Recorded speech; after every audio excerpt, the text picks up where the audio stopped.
안녕하세요. 지혜의 샘, 말씀의 빛으로 여러분의 삶을 밝혀드리는 시간입니다. 오늘은 성경의 마지막 책, 요한계시록의 가장 눈부신 장면 속으로 함께 여행을 떠나보려 합니다. 많은 이들이 두렵고 어렵게만 느끼는 요한계시록이지만 그 안에는 우리를 향한 하나님의 놀라운 사랑과 영광스러운 약속이 보석처럼 박혀 있습니다. 이 말씀을 듣는 모든 분들의 마음에 하나님의 크신 은혜와 평강이 함께하기를 기도합니다. 혹 이 말씀이 여러분의 영혼에 울림을 준다면 좋아요와 공유를 통해 이 은혜를 주변의 다른 이들에게도 흘려보내 주십시오. 하나님의 말씀을 나누는 것 또한 그분의 영광을 드러내는 아름다운 방법이 될 것입니다. 자, 이제 요한계시록 21장이 펼쳐 보이는 새 예루살렘, 그 경이로운 모습 속으로 들어가 보겠습니다. 하늘로부터 내려오는 이 거룩한 도성은 단순한 건축물이 아니라 바로 어린 양의 아내, 곧 그리스도의 신부인 교회를 상징합니다. 오늘 저는 이 말씀을 묵상하며 제 자신에게 던졌던 질문 하나를 여러분께도 드리고 싶습니다. 여러분은 진정으로 교회, 즉 그리스도의 신부를 사랑하십니까? 아마 대부분의 성도님들은 주저없이 네, 사랑합니다 라고 답할 것입니다. 하지만 잠시 서둘러 대답하기 전에 우리의 평소 언어 습관과 생각을 돌아보았으면 합니다. 과연 우리는 교회를 이야기할 때 정말로 그리스도께서 자신의 목숨을 내어주신 존귀한 신부처럼 여기고 있습니까? 우리가 그 교회를 깊이 사랑하고 우리 자신이 바로 그 영광스러운 신부의 일부라는 사실을 자각하며 말하고 있습니까? 솔직히 말해 그렇지 않을 때가 너무나 많습니다. 우리 기독교인들조차 교회를 비판하고 폄하하는 세상의 목소리에 쉽게 동조합니다. 세상의 모든 문제, 정치의 부패, 사회의 타락, 문화의 저급함까지도 모두 교회가 제 역할을 못했기 때문이라고 손쉽게 비난합니다. 마치 교회가 세상의 모든 문제의 근원인 것처럼 말입니다. 물론 이 땅의 교회는 불완전합니다. 요한계시록 2장과 3장에 나오는 7교회의 모습이 바로 우리의 현실입니다. 그 안에는 위선과 우상숭배, 타협과 나태함이 존재하며 주님의 책망과 경고가 필요했던 것이 사실입니다. 모든 교회와 모든 성도 안에는 이와 같은 연약함이 있습니다. 하지만 요한계시록은 그것으로 끝나지 않습니다. 책의 마지막 부분에 이르러 우리는 교회의 또 다른 모습, 바로 눈부시게 빛나는 신부의 모습을 마주하게 됩니다. 여러분은 교회를 이야기할 때 2장과 3장의 문제 많은 교회를 떠올리십니까? 아니면 21장의 영광스러운 신부를 떠올리십니까?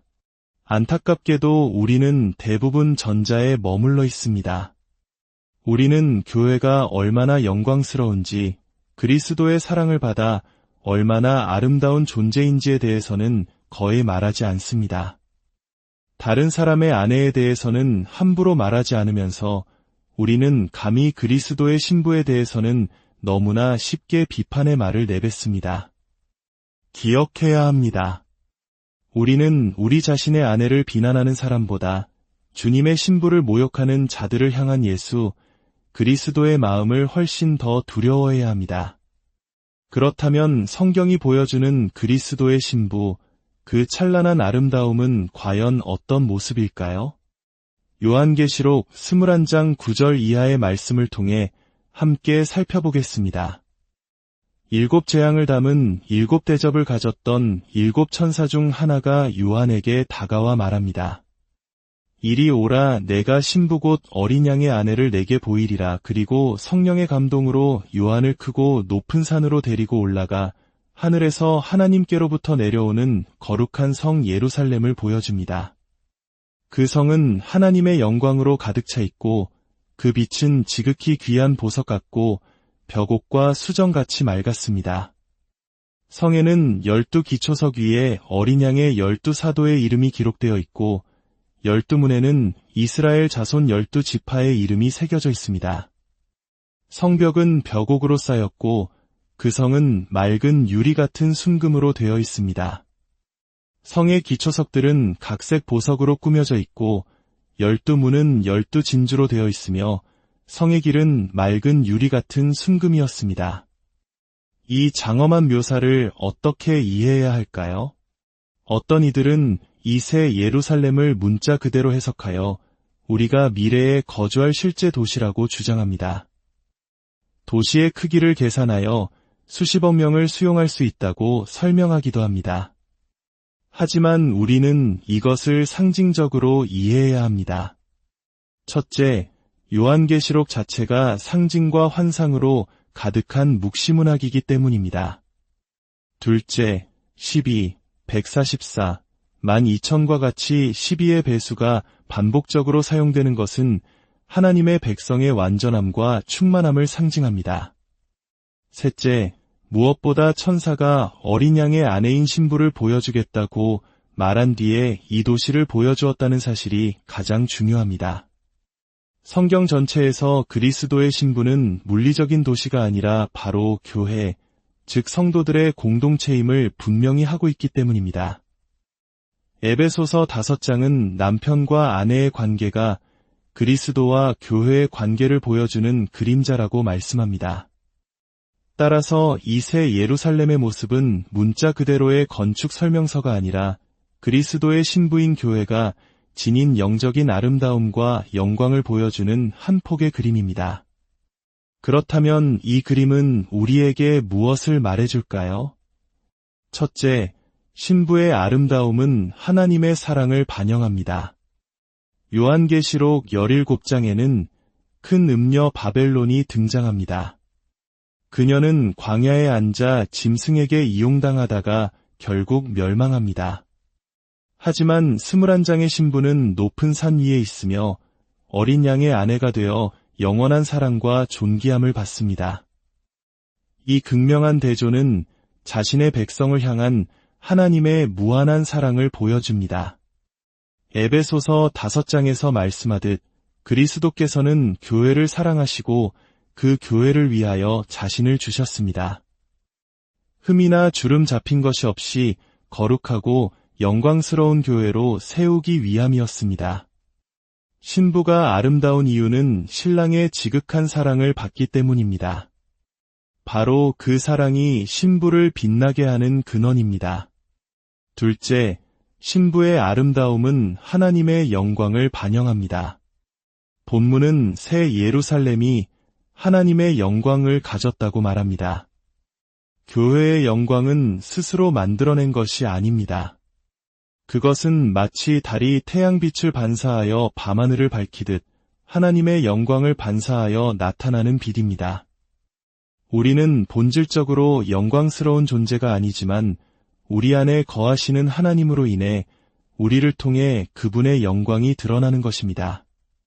따라서 우리가 교회를 이야기할 때 그것은 궁극적으로 하나님에 대해 이야기하는 것이며 교회를 향한 우리의 태도는 하나님의 영광에 대한 우리의 태도를 보여주는 것이 됩니다. 셋째, 신부의 아름다움은 하나님의 구속의 은혜를 반영합니다. 새 예루살렘의 문에는 이스라엘의 12지파 이름이, 기초석에는 어린 양의 12사도 이름이 기록되어 있습니다.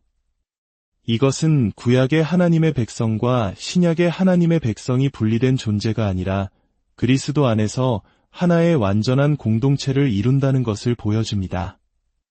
어떤 이들은 천국에서도 유대인과 이방인의 구별이 계속될 것이라고 주장하지만 이는 성경의 가르침과 다릅니다. 그리스도께서는 십자가로 막힌 담을 허시고 둘을 하나로 만드셨습니다. 갈라디아서 3장은 너희는 유대인이나 헬라인이나 종이나 자유인이나 남자나 여자나 다 그리스도 예수 안에서 하나이니라 라고 선포합니다. 신부는 유대인이든 이방인이든 과거의 성도이든 현재의 성도이든 그리스도의 피로 구속받은 모든 이들로 이루어진 하나의 통일된 가족입니다. 이것이 바로 구속의 은혜가 이룬 찬란한 아름다움입니다. 넷째, 신부의 아름다움은 하나님의 신실하심과 보호하심을 반영합니다. 새 예루살렘은 높고 두꺼운 성벽으로 둘러싸여 있으며 천사들이 그 문들을 지키고 있습니다. 이 성벽의 규모를 나타내는 12,000 스타디온이나 144 규빗이라는 숫자는 그 거대함과 완전함을 통해 하나님의 백성이 얼마나 안전하게 보호받고 있는지를 상징적으로 보여줍니다. 이는 성도들의 영원한 안전 보장을 그림 언어로 표현한 것입니다. 우리가 이 땅에서 때로 넘어지고 죄를 짓더라도 우리의 구원은 결코 흔들리지 않습니다. 하나님께서 친히 그분의 백성을 영원토록 지키시고 보호하십니다. 이 견고한 성벽은 또한 성 안의 백성과 성 밖의 악한 자들 사이에 영원한 분리가 있음을 보여줍니다. 한번 그 문이 닫히면 다시는 악이 침범할 수 없는 완전한 안전과 거룩함이 보장되는 것입니다. 마지막으로 신부의 아름다움은 하나님의 완전하심과 거룩하심을 반영합니다. 성은 순금으로, 기초석은 온갖 보석으로, 문은 진주로 만들어졌습니다. 이는 세상의 가장 귀하고 아름다운 것들을 총동원하여 신부의 가치와 아름다움을 묘사하는 것입니다. 특히 성의 모습이 가로, 세로, 높이가 같은 정육면체라는 점은 구약 성전의 지성소를 떠올리게 합니다. 지성소는 오직 대제사장만이 1년에 한 번 들어갈 수 있었던 하나님의 임재가 머무는 가장 거룩한 장소였습니다. 이제 그리스도의 신부인 교회 자체가 하나님의 완전한 임재가 거하는 거룩한 지성소가 되었음을 보여주는 것입니다. 사랑하는 성도 여러분, 이 놀라운 새 예루살렘의 모습이 바로 그리스도 안에서 여러분이 누구이며 장차 어떤 존재가 될 것인지를 보여주는 그림입니다. 이것이 바로 주님께서 여러분 안에서 이루어가고 계시는 일입니다. 그러므로 오늘 이 말씀을 마음에 새기시길 바랍니다. 첫째, 자기 자신을 이 영광스러운 신부의 일부로 여기십시오. 죄로 인해 낙심하고 스스로를 의심할 때 이 말씀을 기억하십시오. 주님께서 당신을 얼마나 사랑하시는지 그분의 영광을 반사하는 존귀한 존재로 만들어가고 계심을 잊지 마십시오. 둘째, 교회에 대해 말할 때 이 영광스러운 모습을 기억하십시오. 교회의 연약함만을 보며 비판하기보다 그리스도께서 피로 사신 신부의 찬란한 미래와 그 안에 담긴 하나님의 계획을 바라보며 소망 가운데 이야기하십시오.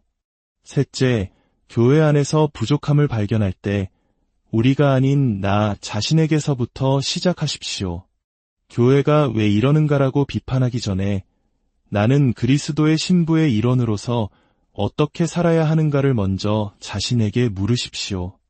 마지막으로 이 땅의 어떤 특정 국가나 민족이 새 예루살렘이라는 착각에서 벗어나야 합니다.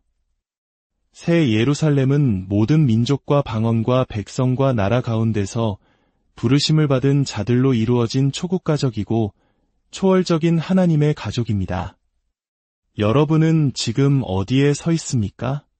세상을 유혹하고 결국 멸망할 음녀 바벨론의 일부입니까? 아니면 그리스도의 사랑을 받는 영광스러운 신부 새 예루살렘의 일부입니까? 그 중간은 없습니다. 만약 당신이 아직 바벨론의 가치관을 따라 살고 있다면 오늘 복음의 좋은 소식을 들으십시오. 하나님께서는 그리스도 안에서 바벨론에 속한 자들을 불러내어 새 예루살렘의 백성으로 삼으십니다. 회개와 믿음으로 그리스도께 나아오십시오. 그분께 달려가 음녀가 아닌 사랑받는 신부가 되십시오. 이미 그리스도 안에 있는 성도님들은 자신의 구원에 대한 확신을 가지십시오. 주님께서 당신을 얼마나 사랑하시는지, 얼마나 안전하게 지키시는지, 그분의 눈에 당신이 얼마나 아름다운 존재인지를 이 말씀을 통해 다시 한번 확인하시기 바랍니다. 기도하겠습니다. 거룩하신 하나님 아버지, 우리가 마땅히 보아야 할 교회의 영광스러운 모습을 보지 못하고 우리의 불완전한 눈으로 그리스도의 신부를 판단하고 비판했던 어리석음을 용서하여 주옵소서. 오늘 말씀을 통해 그리스도의 신부가 얼마나 찬란하고 아름다운 존재인지 깨닫게 하시니 감사합니다. 우리 각자가 그 영광스러운 신부의 일부임을 기억하며 하나님의 사랑과 영광을 반사하는 삶을 살게 하옵소서.